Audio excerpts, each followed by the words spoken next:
Abraham acull les 3 religions que l'honoren com a pare. Pare dels jueus, cristians i musulmans.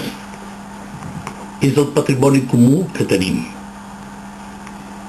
Aquest patrimoni conté l'experiència que pot ser compartida per tots, circumcisos i incircumcisos, ja que és el nostre pare. És el pare d'Ismael i d'Isaac i estima els 2 fills, i li costa de separar-se d'Ismael com li costa haver de sacrificar Isaac. Abraham és, doncs, anterior als ensenyaments particulars de Moisès, de Jesucrist i de Mahoma. És el més primordial, per això val la pena anar a aquella religió en fase inicial on encara hi ha reunit tot allò que ens uneix. I el diàleg entre jueus, musulmans i cristians ens ajuda a començar el vell començament de la història. Abraham abandona la seva pàtria i no retorna, camina vers un lloc desconegut que cal descobrir del tot. És el testimoni d'una fe que crea el seu present i obre camins cap al futur. Es posa camí cap a una terra promesa que només Déu coneix el seu veritable nom.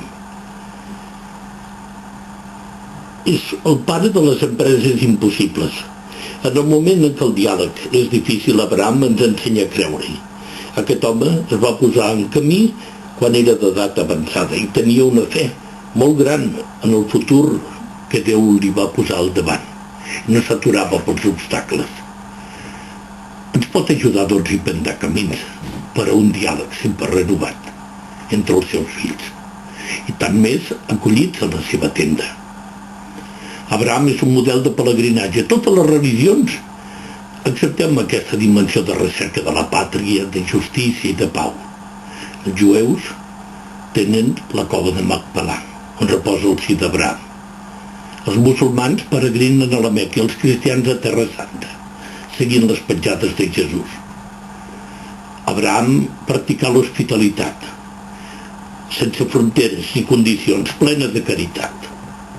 Aquesta hospitalitat ha de ser intel·lectual i pràctica, oberta a totes les cultures, amb passió per comprendre, i pràctica perquè s'expressa a favor dels desheretats d'aquest món.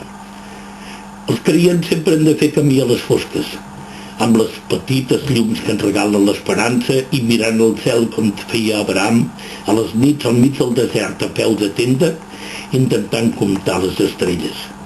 Som fills de la promesa. Que el Déu comú d'Abraham eixampli la nostra fe, la nostra esperança.